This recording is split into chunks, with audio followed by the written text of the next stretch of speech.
20 years ago, when agriculture still lived in print, one website went digital. Today, that idea connects thousands of producers, suppliers, and leaders in the pork industry every day. I'm Dan Simmons with Continental Search, and this is 20 Years of SwineWeb. My guest is the founder himself, Jim Eadie. Jim, congratulations on 2 decades of building something that's changed the conversation. I appreciate your time today, Dan. Thanks for your support over the years, the relationship we've built, and your 30 years at Continental Search. It's a pleasure to be here with you today. If you've ever checked a headline, watched a video, or listened to a podcast about pork, chances are SwineWeb was somewhere in the mix. Today, we'll rewind to where it all began. Look at how Jim built a digital ecosystem before that was even a buzzword. And we'll hear what's next for his flagship platform. Jim, let's start at day one. So, when we started this 20 years ago, Dan, that was kind of the era when digital content was more mainstream. And we saw an opportunity in the market. And I'll go back to the sports industry for a second. In the late 90s, ESPN launched a portal in the sports industry with news, commentary, sports scores, live information, multiple tools to get access to your favorite information. Where back in the day, you used to have to listen to sports radio talk shows if you got a frequency, different programs, and it was hard to get information. So, with that knowledge, as I entered the swine market, I saw a gap where the only form of communication was print ads. And I saw the technologies that the web offered, where you could get timely, accurate information out to a targeted audience. And growing up on a 99-acre farm and working in the industry at a young age, I thought this would be a great opportunity to streamline communication and have effective media company. What problem did you see in the industry 20 years ago that no one was solving?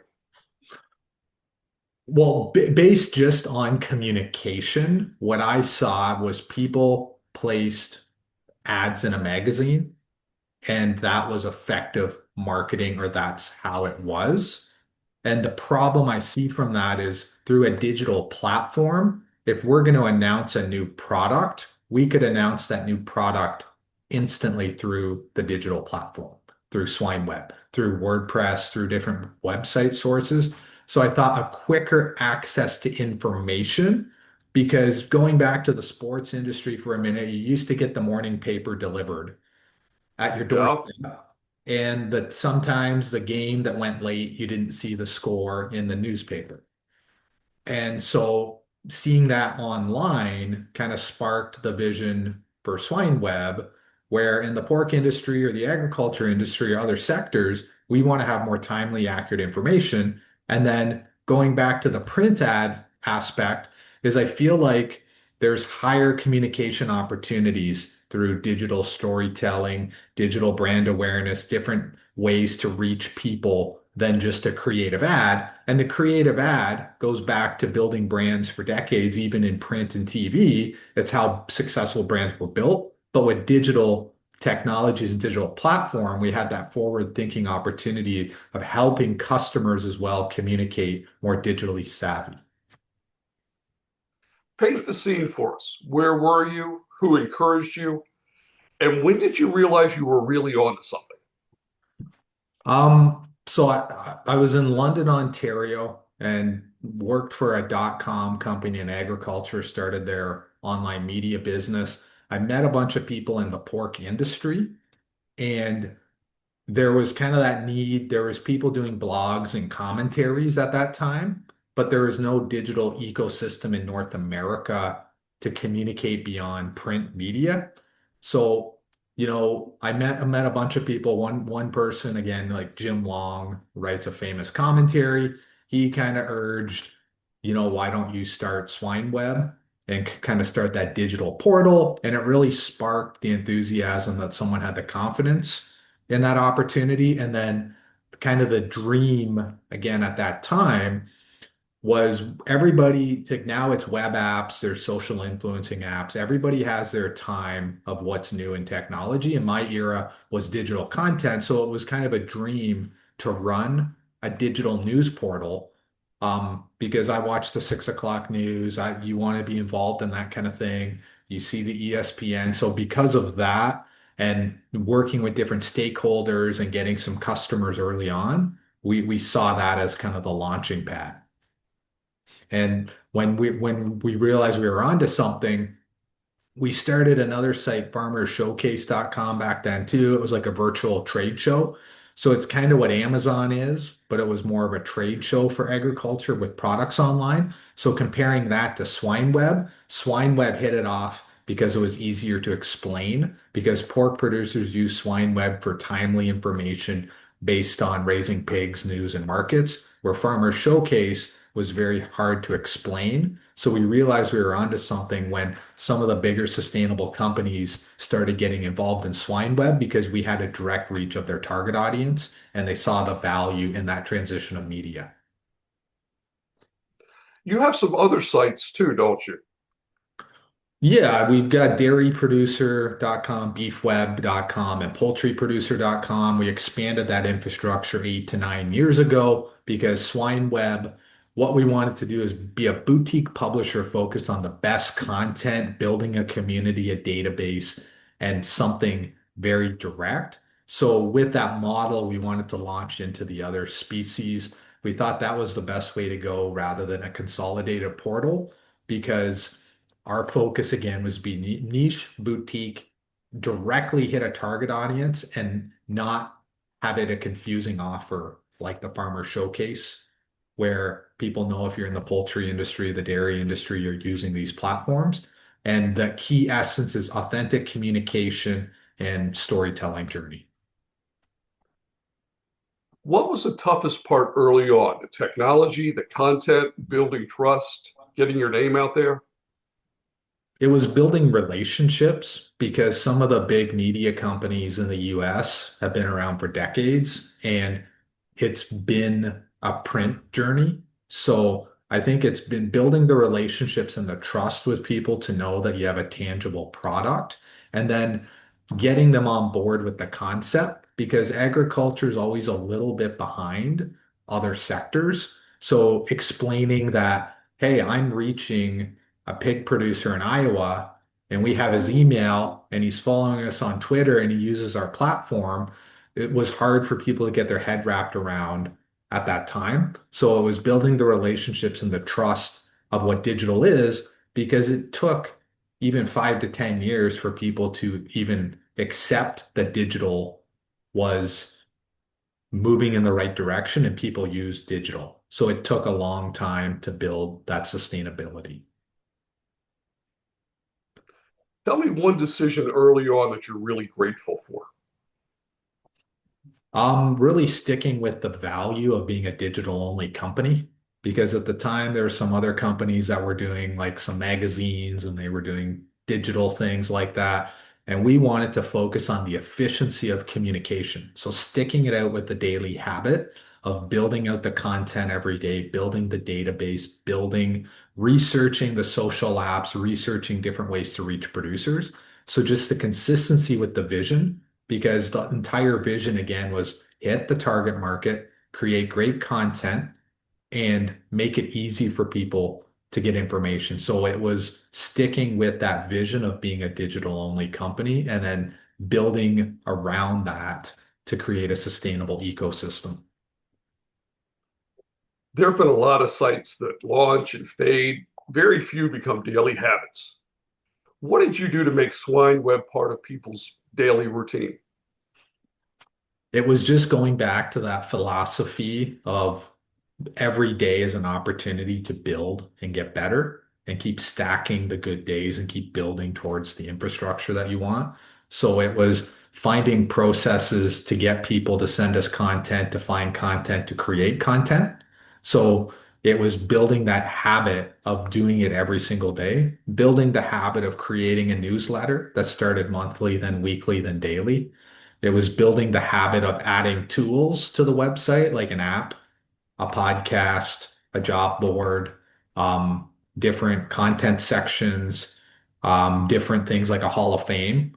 So I think it's just you got to write your plan down, you got to build it, you got to be consistent, and just doing that every day with the vision of efficiency and content, and then refining who our users are. You mentioned launching a newsletter. There was some social media that you jumped on at some point. What really moved the needle for you? Um, Well, there's a couple things. It was building trust with people in the industry that they know that we're a hardworking, viable company that their customers use. Um, the social media in the early days really benefited us on Twitter. There was a lot of producers on Twitter. There's less now. They're more on LinkedIn, but building up a following of like over 10,000 followers allowed us to market ourselves to these directly to a producer because I saw it when we launched in 2009 on Twitter when Twitter was like brand new, and we're connecting with producers across the country, which allowed us to build a relationship. It allowed us to share content every day with them as well, which then led to subscriptions in our newsletter. And then consistently building the data and building the consistency of our brand. So you have to stick with the plan and you have to execute it consistently and efficiently. So doing it every day, building the database, seeing the growth, and then seeing the evolution during COVID even, because we had grown what SwineWeb is, but then the next phase was COVID and LinkedIn. So with people on LinkedIn, I find in the pork industry, it's built the acceptance. And then during COVID, a lot of the magazines stopped, a lot of the events stopped. And I think people had time to look at how the market changed and looked at, hey, our customers are using this platform. Our customers are getting the newsletter. Our customers talk about SwineWeb in the field. And they really saw how some of the print stopped, most of the print publications stopped, and then gained an acceptance to what digital is and what SwineWeb is. But it all goes back to the early days of building the infrastructure, update the website every day, build better content, build better relationships, build the database, build the phone number list, and just create a culture and a habit to create an excellence of content. And then if you're consistent and persistent and you stay with it long enough, and that's another key is stick with it, stick with your values, then it's kind of become an accepted norm of way to get information. Now, SwineWeb isn't just a site and a newsletter, there's video and podcasting. Tell me about video and podcasting and how you're using that and how your customers and the producers are accepting it and using it. Well, the videos and podcasts to me add to the depth of what SwineWeb is. So there's like podcasts that have launched just as podcasts. And what I see with SwineWeb is the engine of the pork industry with news, markets, commentaries, a Hall of Fame, a newsletter, an app. We are like that go-to news source like where you watch ABC News. So podcasts are part of SwineWeb and also Swine TV. So we host a variety of different podcasts from Kansas State University, Barn Talk. We host a bunch of these podcasts to provide diversification to our audience of the depths of what's out there. And then we also host a podcast. We have CEOs of the industry, Swine Leaders Live. We had an In Swine Conversation podcast and we have different podcasts about ag tech, feed, and things like that. And I think it's a component of what adds to what SwineWeb is. You'll go to SwineWeb and get everything. And then within that ecosystem, you can listen and learn to a podcast or our Swine TV to me is more the video content when we're in the field doing videos, doing interviews at the World Pork Expo, doing live video interviews with clients. I consider that the TV component, and then the podcast is more the audio, but it just adds more diversity to what the industry is looking for. One of the things I like about your site is the Hall of Fame. Can you tell me how you came up with that idea and how you choose the right person for that? So with the Hall of Fame, what we're trying to do is we don't see ourselves as just a publication or a website. we see ourselves again, I go back to like ESPN. ESPN has multiple shows, multiple channels, multiple things going on, which create an ecosystem for leading sports content. So through SwineWeb, what we wanted to do was create a Hall of Fame so people who aren't in the industry or in the industry can celebrate excellence of people who created and paved the way for where we are today. So I thought it was another component of storytelling where we do video interviews with Hall of Fame inductees. We have a nice plaque online. We send the inductees a plaque, and it's just another component of what SwineWeb is because we are a publication, we are a news entity, but we are a consolidated community to celebrate the pork industry and inform it. So we thought the Hall of Fame would be an excellent way, again, to provoke more content, more storytelling, and just reflect on leaders that shape the industry. Um, so there hasn't been like a famous formula to get people inducted. It's been based on research, networking, social groups of just creating that infrastructure for the last 3 to 4 years and inducting two people a year. And that's how we've got to where we are today.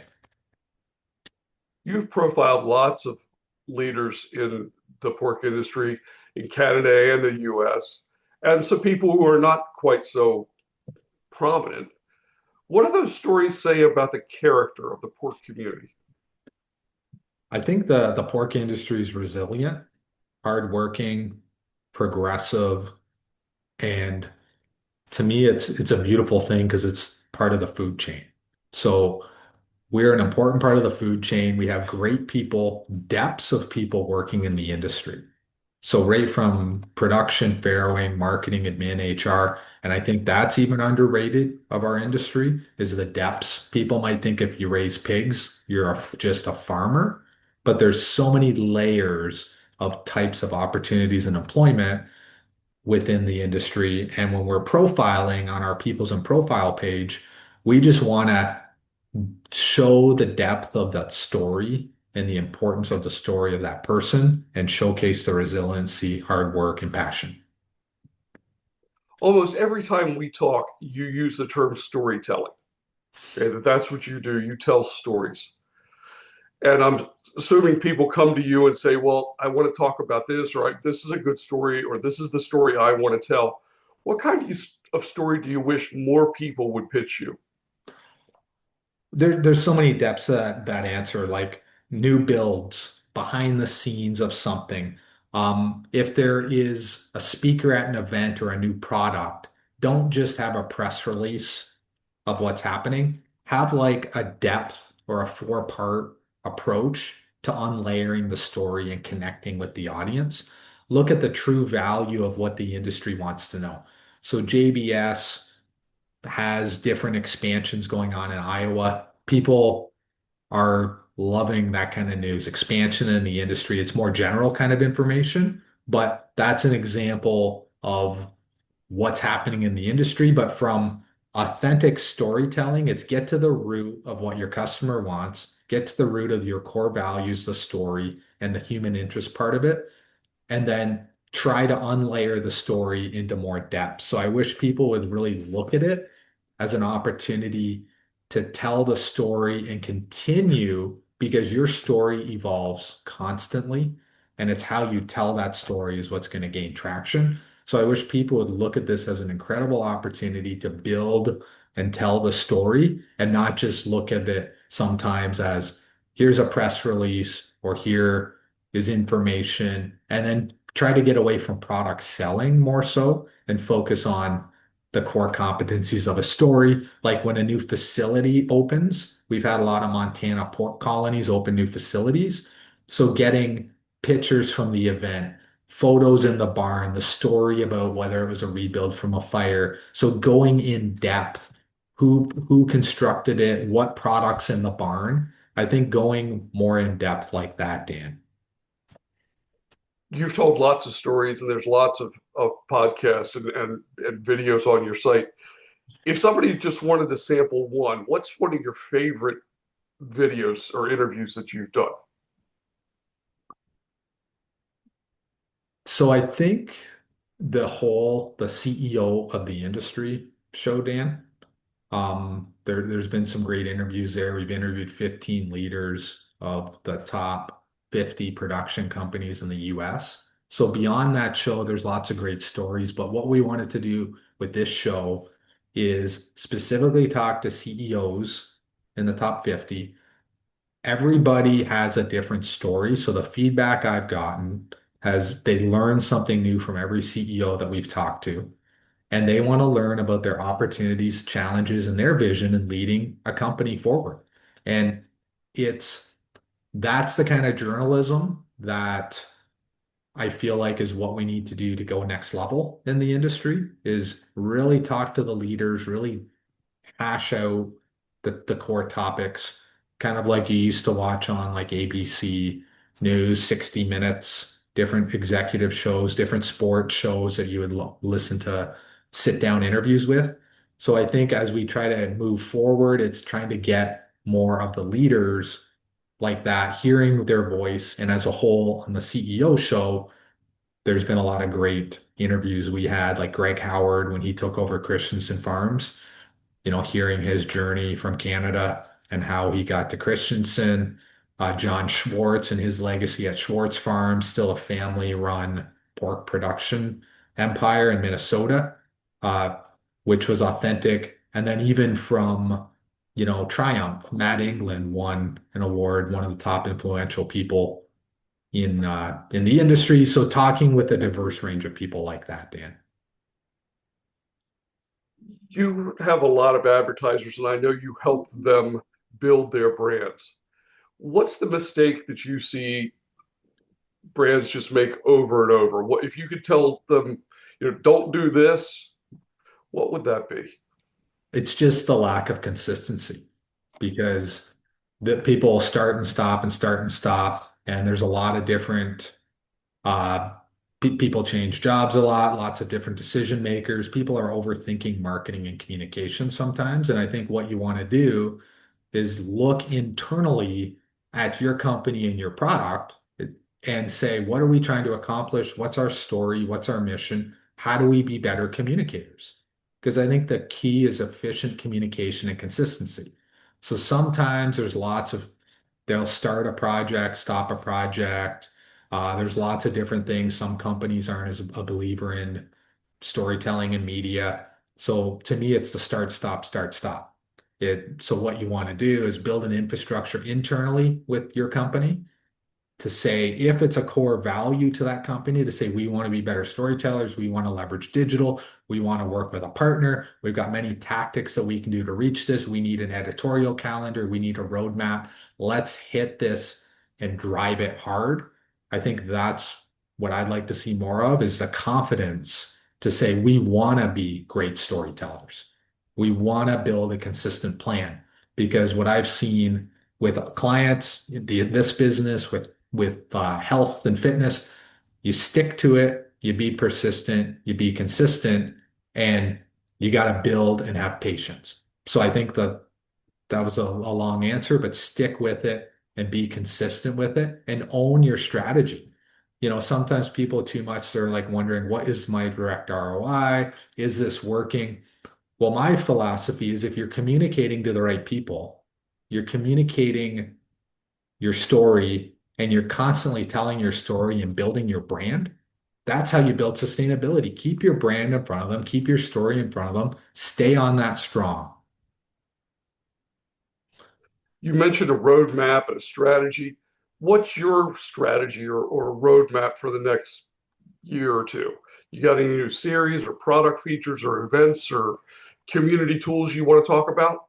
We're building a new CRM where we've got an app, SwineWeb.app, which we're creating more tools to find vets, producers, post jobs, post events, more strategic tools. So we're trying to refine that app in the next 2 years to build more technology to help the industry with that kind of infrastructure. We're creating different ag tech feed additive series, trying to get more specialized with that. And then hopefully looking at like an informational kind of talk show, where instead of traditional podcasts where you talk to a guest, is have like a show 15 minutes, what's happening in the industry.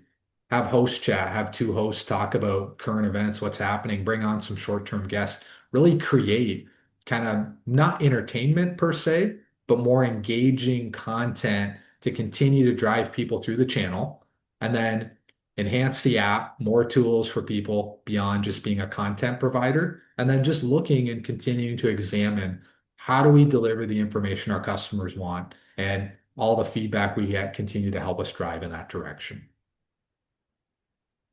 If listeners to this podcast or subscribers to your newsletter want to support you, what's the single most valuable thing they can send? Is it story tips, data, videos?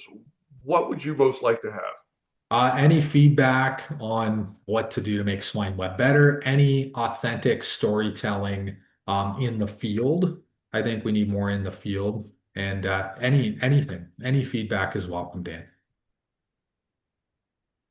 If this conversation inspired you, or if you subscribe to the SwineWeb newsletter, follow the podcast, share this episode with someone in pork who should hear it. Jim, thank you for 20 years of showing up for this industry, proving that digital is just right to build a community. I'm Dan Simmons, the founder of Continental Search. This has been 20 years of SwineWeb. See you next time. Thank you, Dan.